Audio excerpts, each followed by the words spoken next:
Orang yang mental, orang yang gila, mental ni gila lah, senang biar faham jelas kan. Dia berkahwin tapi dia berimpian nak cerai, itu orang gila. Sebab kahwin ni ibadat. Macam mana nak cakap kesimpulan dia, kita kahwin ni satu ibadah, kan? Dan satu benda yang Allah Ta'ala tak suka, paling Allah Ta'ala benci, cerai, berai. Kita jangan cari pasal. Jangan cari pasal. Bila kita bercerai berai ni, bermulalah sejarah hitam dalam kehidupan kita dan keluarga kita.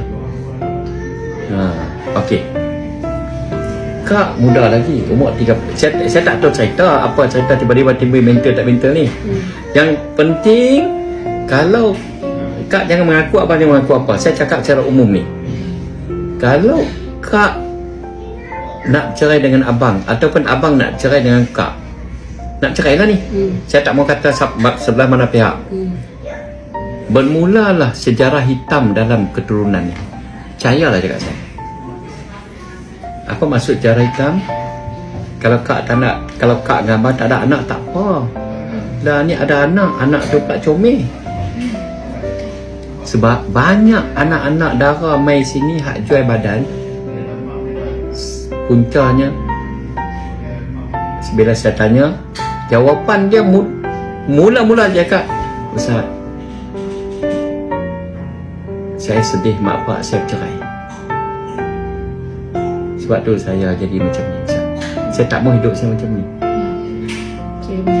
Kak nak tak anak Kak jawab macam mana nanti?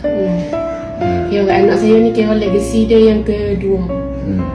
Mak ayah saya cerai. Waktu tu mak saya mengandungkan saya. Okey. Saya nak tanya Kak. Kak tak nampak ayah Kak. Kak tak nampak mak pak bergaduh kan? Tapi yang Kak tahu, mak pak Kak cerai waktu mak mengandung Kak. Kak rasa Kak rindukan kasih sayang seorang bapa tak? Nampak?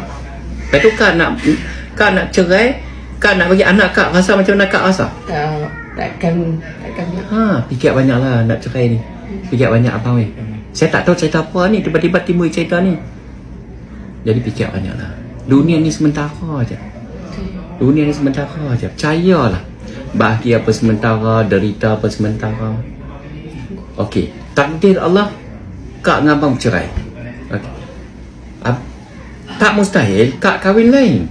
Tak mustahil abang kahwin lain. Semua handsome, semua comel ni. Hari ni mungkinlah cakap, aku tak mau kahwin dah, aku serik dah, baik aku nak duduk seorang hari ni. Esok lusa hati kita berubah-ubah, kan? Okey, takdir Allah. Kak cerai 5-6 bulan nanti Kak nikah lain. Waktu tu abang baru duk fikir nak main rujuk balik, nak main minta maaf balik. Macam mana? Dah jadi bini orang lah ni. Abang pula kan, bulan depan dia menikah lain. Kak pula nak pergi minta maaf dengan dia, dengan harapan boleh berbaik balik demi nak jaga anak ni. Tengok-tengok dia ada bini lain lah. Nampak tak? Makin serabut jadinya. Makin serabut kehidupan ni, makin karut. Baru tadi saya sembang satu orang tadi, dia tengah kecewa, tengah hancur hati sebab makwa dia kahwin dengan orang lain. Bulan puasa baru ni keluar makan sekali. Bulan puasa baru ni keluar beli baju raya sekali. Tiba-tiba raya ketiga makwa dia kahwin dengan orang lain. Dia tengah hancur hati tadi. Orang macam tu macam-macam boleh jadi tau. Berkawan dah 5 tahun. Mak dia anggap menantu dah. Tak pernah cerita kata dia tunang, tak pernah cerita kata dia nak nikah si perempuan ni. Tiba-tiba raya ketiga majlis kahwinan. Padahal baru buka puasa sekali je. Dengan mak dia apa semua buka puasa, majlis buka puasa bulan puasa baru ni. Percayalah cakap saya, bila hati kita hancur, hidup kita pun akan hancur. Jangan anggap benda ni main-main. Sebab dia melibatkan anak kita, keturunan kita. Minta simpang lah, sabak lah. Dunia ni sabak. Dunia ni sesat aja. Doa lah dengan Allah. Semua orang ada masalah. Doalah dengan Allah. Merayu dengan Allah. Merayu lagi dan lagi. Suatu hari insya-Allah selesailah masalah. Dan tidak akan ada jaminan bila kak kahwin lain, abang kahwin lain, kita akan bahagia. Tak ada jaminan. Tatah lagi teruk. Minta maaf lah. Saya sedih. Budak comel, budak universiti, budak cerdik, budak baik sangat, tapi duk jual badan. Kerana apa? Saya bukan nak duit, Ustaz. Saya bukan nak duit, saya nak kasih sayang aja. Tapi jual badan. Pasal dia nak perhatian aja. Bila tanya pasal apa? Saya tak ada kasih sayang, Ustaz. Mak pak saya bercerai. Bila kak dah bercerai dengan abang, abang dah bercerai dengan kak,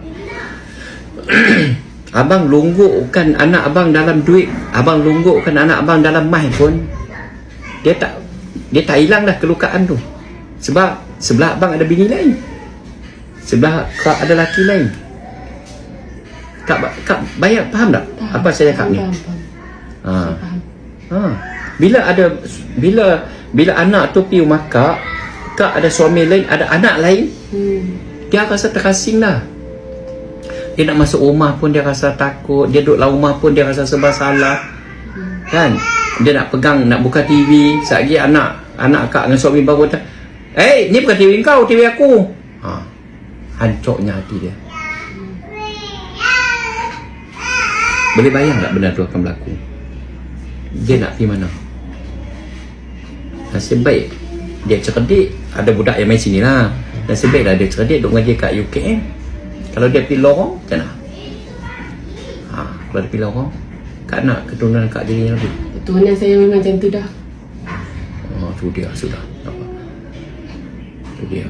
Timbul kesan daripada mak ayah saya cerai. Mak ayah ada. Itulah jawapan dia. Memang banyak dok main sini, dok mengadu macam ni. Tolonglah, sabar salah.